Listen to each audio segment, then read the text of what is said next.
Okay, so, Lord of the Flies, Chapter 1. The Sound of the Shell. The boy with fair hair lowered himself down the last few feet of rock and began to pick his way toward the lagoon. Though he had taken off his school sweater and trailed it now from one hand, his grey shirt stuck to him and his hair was plastered to his forehead. All round him the long scar smashed into the jungle was a bathe of heat. He was clambering heavily among the creepers and broken trunks when a bird, a vision of red and yellow, flashed upwards with a witch-like cry, and this cry was echoed by another. "Hey!" said. "Wait a minute!" The undergrowth at the side of the scar was shaking with a multitude of raindrops fell pattering. "Wait a minute!" the voice said. "I got caught up!"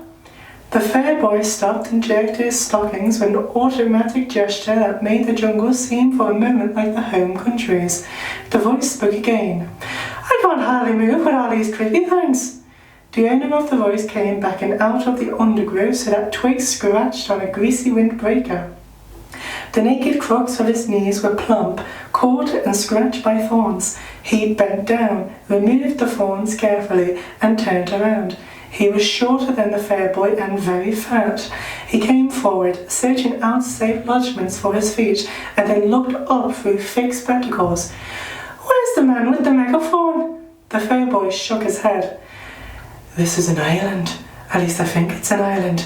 That's a reef out in the sea. Perhaps there aren't any grown-ups anywhere." The fat boy looked startled. "There was that pilot, but he wasn't in the passenger cabin. He was up in the front." The fair boy was peering at the reef through screwed-up eyes. "All them other kids," the fat boy went on. "Some of them must have got out. They must have, mustn't they?" The fair boy began to pick his way as casually as possible toward the water. He tried to offhand and not too obviously uninterested, but the fat boy hurried after him. "Aren't there any grown-ups at all?" "I don't think so." The fair boy said this solemnly, but then the delight of a realized ambition overcame him. In the middle of the scar he stood on his head and grinned at the reversed fat boy. "No grown-ups." The fat boy thought for a moment. "That pilot." The fair boy allowed his feet to come down and sat on the steamy earth. "He must have flown off after he dropped us. He couldn't land here, not in a place with wheels." "We were attacked." "He'll be back all right." The fat boy shook his head. "When it was coming down, I looked through one out of those windows. I saw the other part of the plane. There were flames coming out of it." He looked up and down the scar. "And this is what the cabin done." The fair boy reached out and touched the jagged end of a trunk. For a moment he looked interested. "What happened to it?" he asked.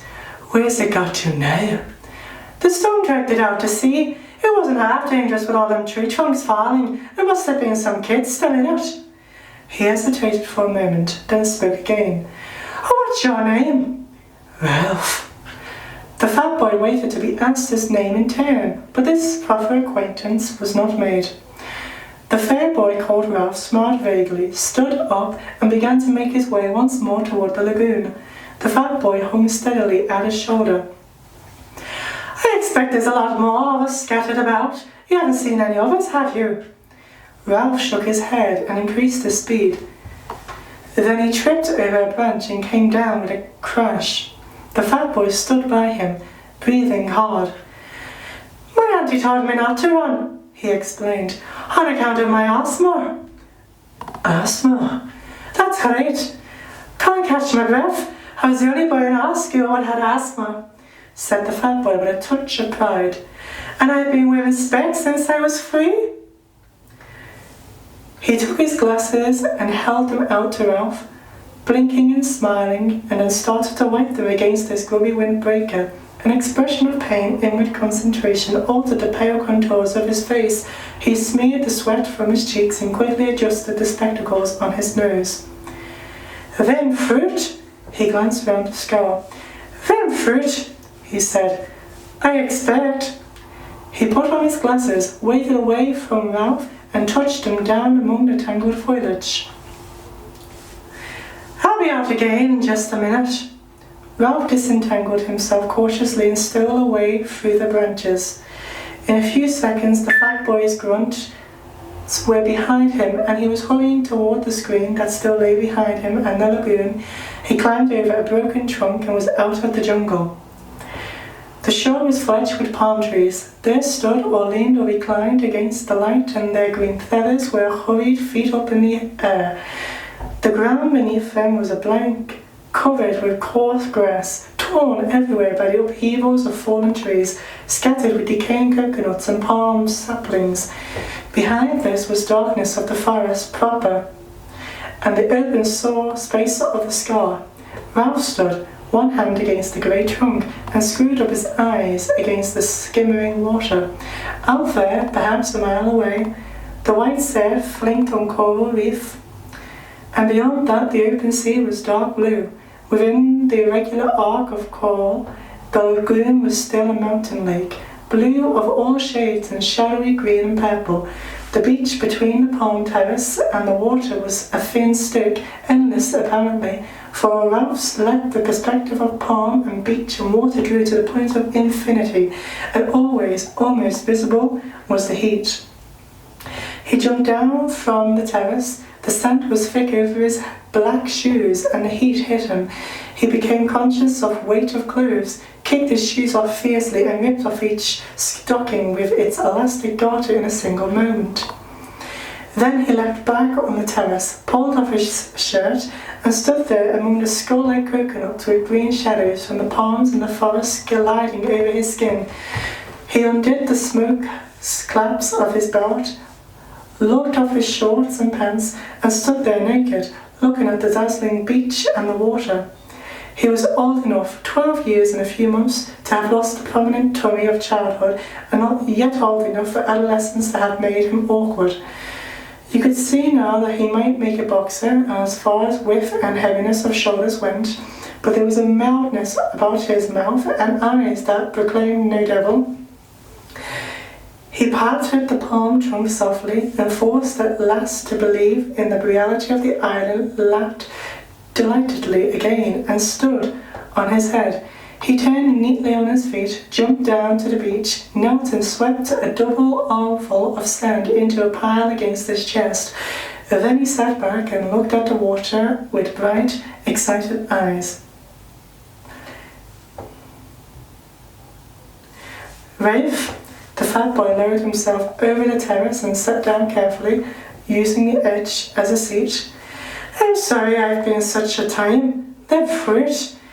He wiped his glasses and adjusted them on his button nose. The frame made a pink, deep V on the bridge. He looked critically at Ralph's golden body and then down at his own clothes. He laid a hand on the end of a zipper that extended down his chest. "My auntie." Then he opened the zipper with decision and pulled the whole windbreaker onto his head. "There!" Ralph looked at him sidelong and said nothing. "I expect we all want to know all their names," said the fat boy. "I'll make a list.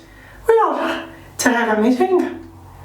Ralph did not take the hint, so the fat boy was forced to continue. "I don't care what they call me," he said confidently, "so long as they don't call me what they used to call me at school." Ralph was faintly interested. What was that?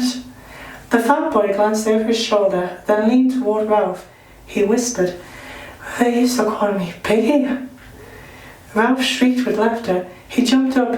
"Piggy! Piggy! Ralph, please!" Piggy clasped his hands in apprehension. "I said I didn't want. Piggy! Piggy!" Ralph danced out into the hot air of the beach and then returned as a fighter plane with wings swept back and machine-gunned Piggy. He dived in the sand at Piggy's feet and lay there laughing. "Piggy!" Piggy grinned reluctantly, pleased despite himself at even this much recognition. "So long as you don't tell the others." Ralph giggled into the sand. The expression of pain and concentration turned to Piggy's face. Half a sec. Okay, so I'm going to leave it there for now.